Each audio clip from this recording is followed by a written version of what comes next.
Start. Sir, Congress अपने suicidal root पे क्यों है? क्या हो रखा है उनको? उनको अपना कोई ना आइडिया पता है, ना कोई उनका विजन है, ना उनका कोई जो बोलते हैं कि सेकुलरिज्म है या फेक सेकुलरिज्म है उनका, ना वो अपने आप को प्रमोट कर पा रहे हैं, ना वो राम मंदिर के डिसीजंस को कुछ ले पा रहे हैं। तो एक नॉन रेलेवेंट पार्टी वो धीरे धीरे होती जा रही है। अपनी सुसाइड नोट वो खुद लिखते जा रहे हैं। क्या कहेंगे आप इसमें? नहीं, कांग्रेस की अपनी अंदरूनी जो मसले हैं उसका समाधान वो नहीं ढूंढ पा रही है, और ये देश के लिए बहुत चिंताजनक विषय है, क्योंकि यहाँ पर हम कह रहे हैं कि बहुत ही महत्वपूर्ण चुनाव आ रहा है, और जो लोग देश के बारे में जानते हैं कि यहाँ का सच्चाई क्या है, रहस्य क्या है, उनको इस बात का बहुत, मैं समझता हूँ कि एक तरीके से चिंता है, परेशानी है कि भारत का भविष्य, संवैधानिक लोकतंत्र, क्या वो भविष्य में जाके बच पाएगा? क्योंकि अभी जो वातावरण है हमारे देश में, वहाँ पर तानाशाही का एक मिसाल हम देख रहे हैं हर रोज़। हाँ, सॉर्ट ऑफ डिक्टेटर। बिल्कुल।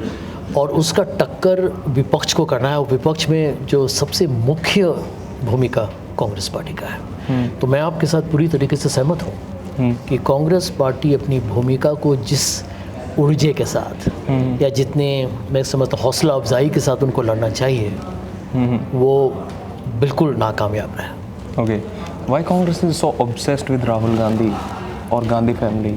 देखिए, मैं समझता हूँ कि इस वक्त कांग्रेस पार्टी ने पूरी जिम्मेदारी कांग्रेस पार्टी को आगे बढ़ाने के लिए उन्होंने ज़्यादा करके, वो खारगे जी बन गए हैं अध्यक्ष, लेकिन राहुल गांधी अभी भी कांग्रेस पार्टी के सबसे मेन लीडर है, अहम नेता। खड़गे जी तो ठीक है, वो बन गए, बना दिया उनको, दैट सॉर्ट ऑफ। अब मुख्य जो प्रश्न जो उठ के आता है कि भारत जोड़ो यात्रा एक सफल, मैं समझता हूँ कि यात्रा रहा, लेकिन उसका राजनीतिक जो है असर क्या है, वोटर टर्नआउट उसका कुछ क्या है?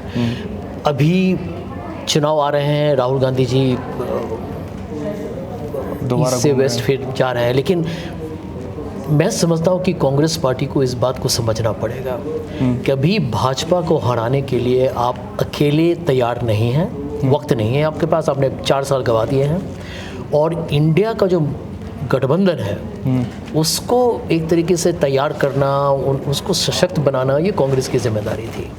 लेकिन आपने देखा कि नीतीश कुमार छोड़ गए, ममता बनर्जी भी नाखुश और नाराज़ हैं, बाकी लोगों में भी उनको लगता है कि यार जो आपको एक तरीके से निर्णय करना था कि हम सीट का बंटवारा कैसा होगा, हमारा विचारधारा मैनिफेस्टो में कैसे आएगा, इस सब चीज़ के बारे में अभी तक हो जाना चाहिए था।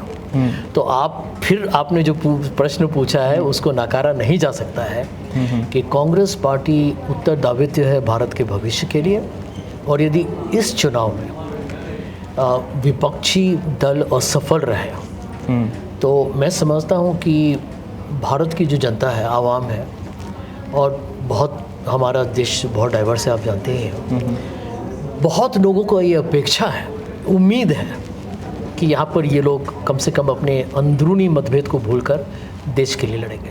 क्योंकि देश को विकल्प चाहिए। ये जो एक भ्रम फैलाया गया है कि मोदी का कोई विकल्प नहीं है, बिल्कुल बकवास बात है। अच्छा। मोदी 37% वोट है, उनको 300 सीट है, लेकिन एक बहुत देश के ढेर सारे लोग नहीं चाहते हैं कि भाजपा वापस जीते। लेकिन यदि विपक्ष एक होकर नहीं लड़ेगा तो मैं समझता हूँ कि भाजपा को ये आप पूरा मैच, जो अंग्रेजी में आप कहते हैं, you will give it to them on a silver platter. हाँ, ये तो है। और राम मंदिर में उनका ना जाने का जो फैसला था, वो कितना उनके लिए घातक रहा?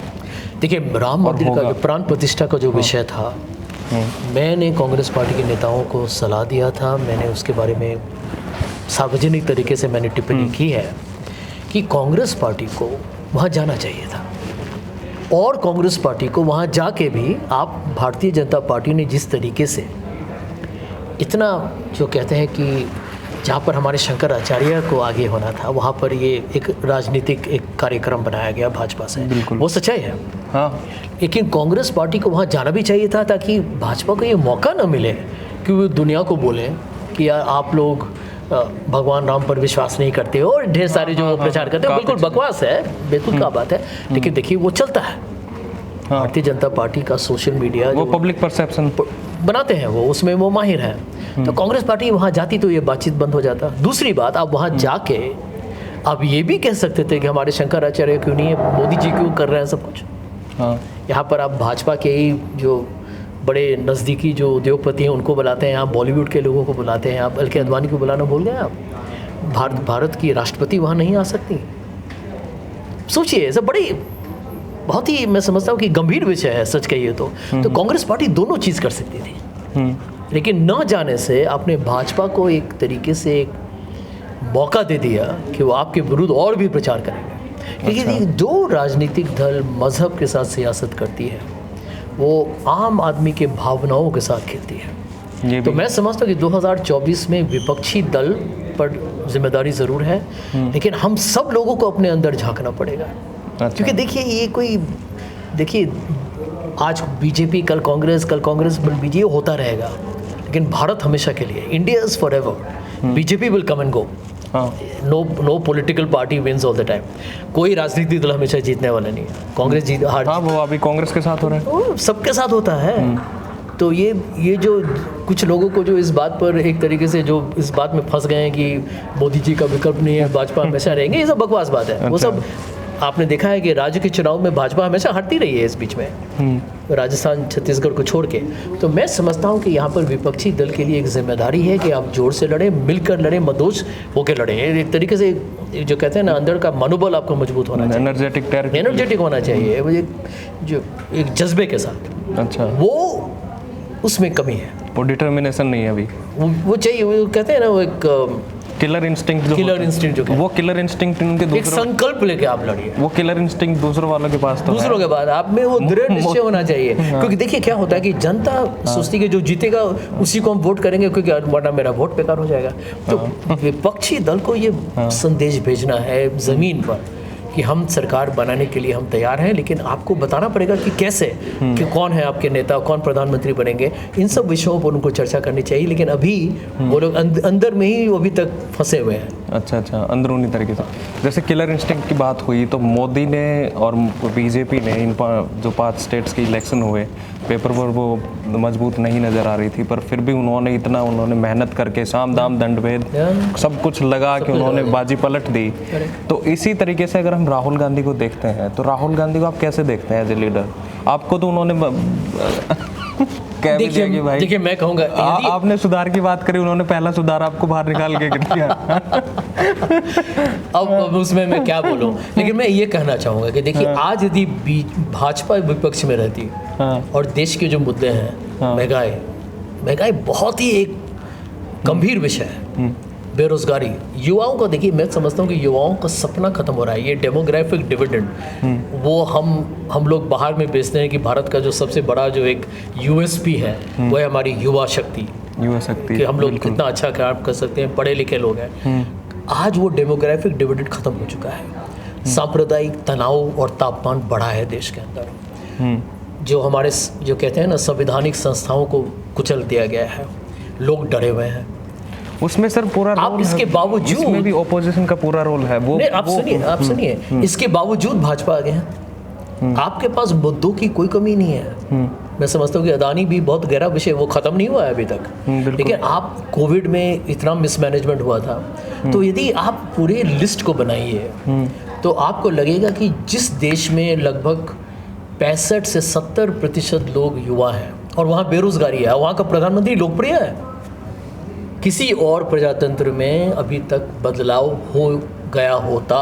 मैं बता रहा हूँ आपको, यदि भाजपा विपक्ष में रहती वो कांग्रेस को हरा देती, यदि कांग्रेस सत्ता में रहती इन विषयों के साथ। इसीलिए मैं कहता हूँ कि लड़ने के लिए आप सिर्फ मैदान में लड़ने के लिए मत आइए, अब मैदान में जीतने के लिए आइए। अच्छा, अंत में विचारधारा का लड़ाई आप तभी बदल सकते हैं जब आप सत्ता में आएंगे। जो गलती ढेर सारे लोग विपक्ष में कर रहे हैं कि वो मुद्दों के बारे में बात कर रहे हैं, लेकिन वो ये भूल जाते हैं कि यदि उन मुद्दों को, यार आप अच्छा विचारधारा, धर्मनिरपेक्ष भारत, एक भारत जहाँ पर सब इंक्लूसिव इंडिया, उसके लिए आपको पावर में आना पड़ेगा। अब उसमें भाजपा विपक्ष को हरा देती है। ओके, आपको मैं दोबारा से पूछ रहा हूँ, राहुल गांधी को आप कैसे देखते हैं एज ए लीडर?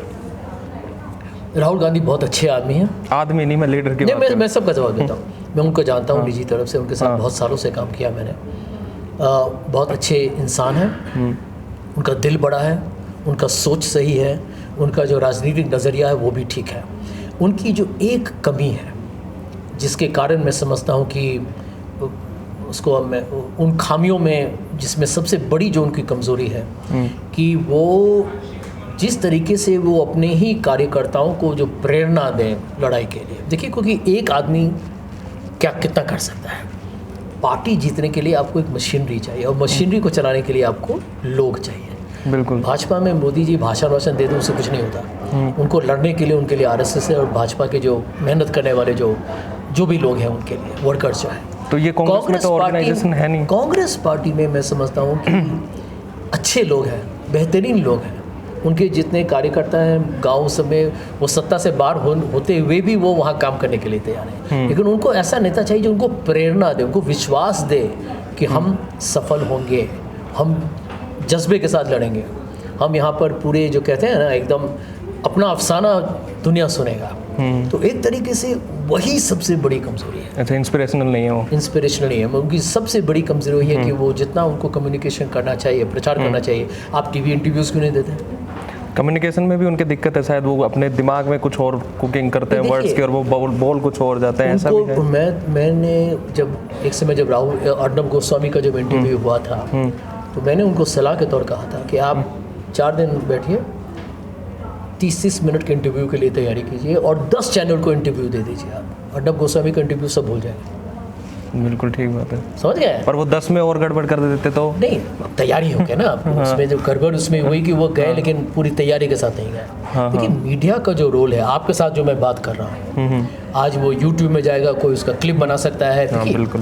आज 10 साल के बाद में उसको ट्रोल जहाँ भी हूँ, आप कोई प्ले करेगा कि जब वो जयपुर में थे तो उन्होंने क्या कहा था, आज ये क्या कह रहे हैं। तो आपको ये सब समझना पड़ेगा। मैं यही नहीं कहता हूँ कि आप डर के बात कीजिए। मैं आपसे बात कर रहा हूँ बिना किसी डर के। मैं सोचता हूँ, मुझे जिस चीज़ पर विश्वास है वही मैं आपको कह रहा हूँ। कल हो सकता है कि हालात बदल जाए, मेरी सोच बदल जाए, परंतु आपको लोग से बात करेंगे तो लोगों को लगेगा कि आप में वो आत्मविश्वास है। देखिए, लोगों को ये अच्छा लगता है, अपने नेता से उम्मीद होता है कि वो हमसे बात करें, क्योंकि जब आप बात करते हैं लोगों को लगता है कि वो हमारे बारे में वो सोचते हैं, हमारे बारे में उनको बहुत इज्जत है।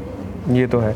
नहीं, कांग्रेस के लोगों की एक हमेशा ये खासियत तो है कि वो राहुल गांधी को बहुत अच्छा इंसान बताते हैं, पर इंसान का क्या करना है बहुत अच्छे इंसान का। एक देश को अच्छा लीडर चाहिए, वो पर्सनल अटैचमेंट थोड़ी ना करनी किसी को, एक आम आदमी को। तो जैसे आपने दूसरी इकोनॉमी पे बात करी कि 92 में जब बिल क्लिंटन का इलेक्शन उन्होंने वो जीते थे, तब उनका जो मेन मुद्दा था कि इट्स इकोनॉमी स्टूपिड, जो ये टैगलाइन थी। Economy stupid. हाँ, तो वो तो प्रजातंत्र उस तरीके का है जहाँ पे चुनाव इकोनॉमी पे हो जाते हैं, हमारे यहाँ पे नहीं होते हैं, क्योंकि हमारे यहाँ पे लोग ऐसे नहीं है, या हमारे अभी तक अवेयरनेस नहीं है, हमारे यहाँ पे लिटरेट नहीं है। तो इसको आप किस तरीके से देखते हैं, जो आपने दोबारा में इस पर आपके विचार? देखिए, आपका प्रश्न बहुत ही उचित है। देखिए, देश में यदि आप सिर्फ आर्थिक आंकड़ों को देखें, बेरोजगारी 25 साल के नीचे लगभग 50% ग्रेजुएट्स जो हमारे हैं उनको नौकरी नहीं है।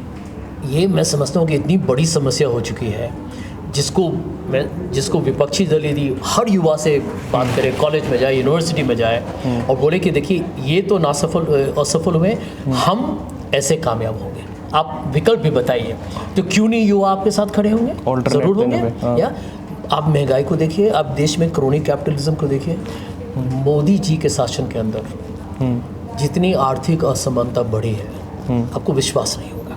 1% जो भारत की जो जनता है, जो बड़े बड़े उद्योगपति हैं, आप सब जानते हैं कौन है वो, 40% देश का संपत्ति उनके हाथ में है।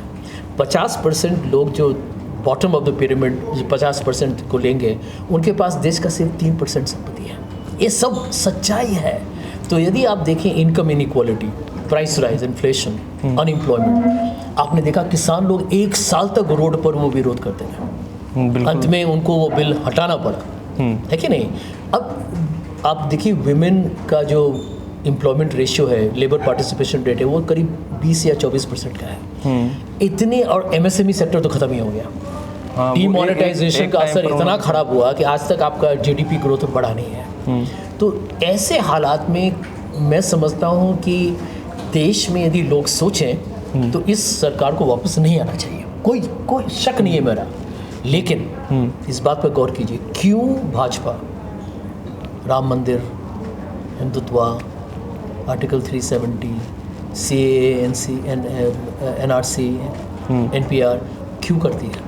क्योंकि उनका जो पूरा राजनीतिक जो रणनीति है वो है पोलराइजेशन का, धार्मिक ध्रुवीकरण।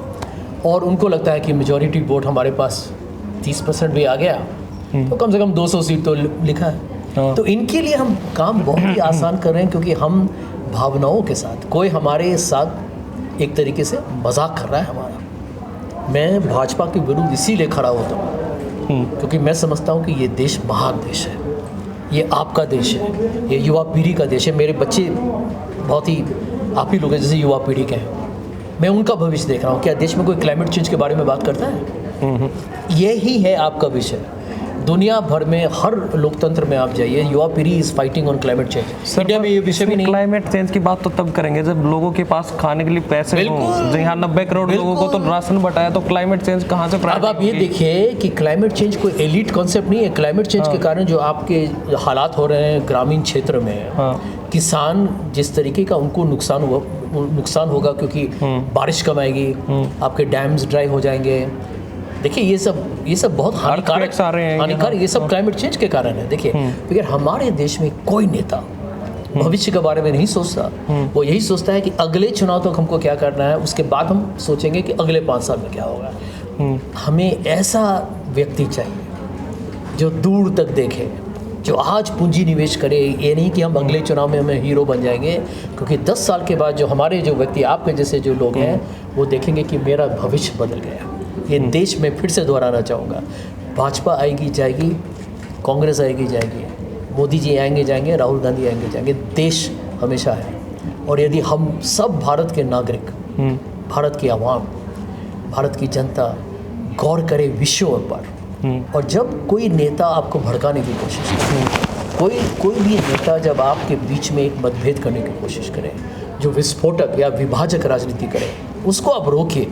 और उसको आप एक ही तरीके से रोक सकते हैं, क्योंकि आपके हाथ में जो है ना वो वोट है। एक वोट जो आपका है ना, वही एक वोट अदानी के हाथ में, वही एक वोट रतन टाटा के हाथ में, वही एक वोट किसी तीसरे के हाथ में, अक्षय कुमार के हाथ में, वही एक वोट मुकेश अंबानी के हाथ में। समझ गए? तो भारत की मैं समझता हूँ कि हमारे जनतंत्र को मजबूत करने के लिए यदि हम लोग सशक्त रहें, चौकसी में रहें, तो भारत महान देश बन जाएगा। अच्छा सर, आपने जो ये रिलीजियस एक्सप्लॉयटेशन और मेजोरिटेरियनिज्म इनकी बात करी, तो ये तो कांग्रेस भी करती थी अपीजमेंट मुस्लिम्स के लिए कि 15% 18% वोट हमारे साथ रहे। जैसे आपने 30% या 15-20% बीजेपी सोचती है कि हिंदूज़ का वोट उनके साथ रहे, तो ऐसा तो आप लोग भी करते थे। अब मंदिर की बात होती है तो ताले तो राजीव नहीं खुलवाए थे। कांग्रेस पार्टी की मैं समझता हूँ कि कमजोरी क्या है, दुविधा, कश्मकश, असमंजस होना। अच्छा, क्यों? उसकी ज़रूरत नहीं, क्लियर थॉट नहीं है। आप ये देखिए कि अल्पसंख्यों का ये कहते हैं कि आपने तुष्टीकरण किया, कितनी गलत बात है। यदि तुष्टीकरण करते हैं तो आज जो हमारे मुसलमान भाई हैं उनके पास ज़्यादा नौकरी होती, उनके पास ज़्यादा उद्योग होते हैं, वो हमारे नौकरशाही में ज़्यादा उनके आंकड़े होते हैं। वो क्यों नहीं है? किसी भी समाज में जो मेजॉरिटी में है, बहुसंख्यों जो हम कहेंगे, उनका जिम्मेदारी है कि जो कमज़ोर है उनको आप देखभाल कीजिए, चाहे वो माइनॉरिटीज़ हों, चाहे वो दलित हो, चाहे वो महिला हो, समझ गए, चाहे वो गरीब हो। ये सिर्फ मैं उसको धर्म या जात से नहीं जोड़ना चाहता। जो भी कमज़ोर है उसके लिए आप खड़े हों। देखिए, मान लीजिए कि आप और हम 4 लोग यहाँ बैठे हुए हैं, सबसे मजबूत आप हैं, या आप में लड़ने की शक्ति है, हम लोग ज़्यादा डरे हुए हैं, या हमारे पास हम कमज़ोर हैं, शारीरिक कमज़ोर हैं, कोई हम पर हमला करता है तो आप खुद को ही नहीं सबको बचाएं, ये हमारी जिम्मेदारी है। तो मैं समझता हूँ कि कांग्रेस की जो सबसे बड़ी कमज़ोरी है कि उन्होंने इस बात को सही तरीके से कहा नहीं। राजनीति डर से नहीं किया जाता है। अच्छा, राजनीति में आपको फ्रंट फुट में बैठ करना पड़ेगा। भाजपा ने कह दिया तो हम उसको मान लिए, अब हम उसको टुकरा रहे। अरे आप उस आगे फ्रंट फुट पे बैठ कीजिए, समझ गए? आप यही सोचिए ना, ये कितना बेतुका बात है। मैं बताता हूँ, कांग्रेस पार्टी 56 साल तक दिल्ली में रही, 70 साल जितने भी हुए हैं हमारे आज़ादी के बाद, लोकतंत्र को, हाँ 76 साल कांग्रेस पार्टी सत्ता में रही है, तो क्या वो सिर्फ माइनॉरिटी वोट्स पे आई है? आपको तो ज़्यादा करके आपको हर जो भी पार्टी दिल्ली में आएगी ज़्यादा करके उसको हिंदी वोट आएगा। इसी को तो आज़ादी आपने लाया, हाँ। और आप और यहाँ पर भाजपा के लोग तो आज़ादी के संग्राम में थे भी नहीं, और आपने नेशनल राष्ट्रवादी उनको बनने दिया, आपने कुछ कहा ही नहीं। सरदार पटेल, जवाहरलाल नेहरू, ये सब कांग्रेस के नेता हैं, समझ गए? नेताजी सुभाष चंद्र बोस, सब लोग कांग्रेस में ही थे।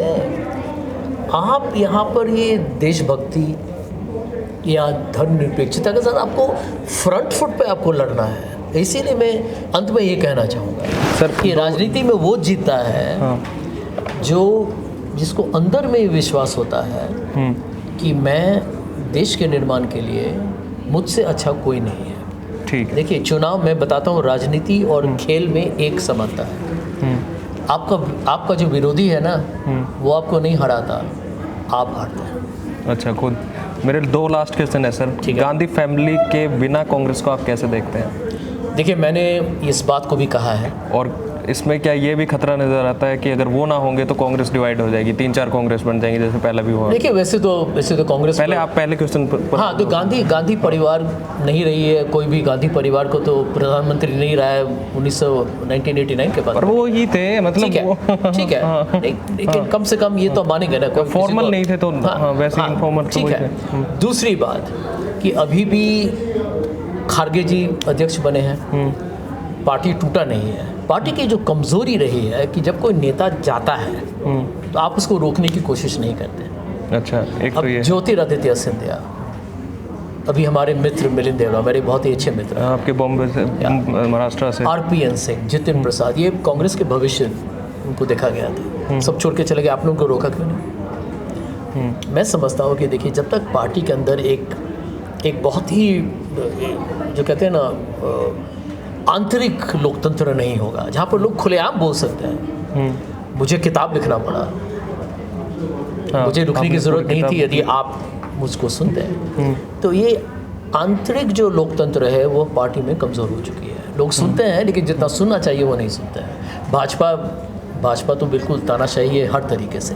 कांग्रेस पार्टी का एक बहुत ही बेहतरीन, एक बहुत ही शानदार इतिहास है, लेकिन वो अपने ही इतिहास को भूल रहे हैं। वो एक, मैं समझता हूँ कि गलती हुई। ओके सर, ये बात भी आपकी ठीक है, पर इतिहास के दम पर आप कब तक प्रेजेंट में जीते रहेंगे?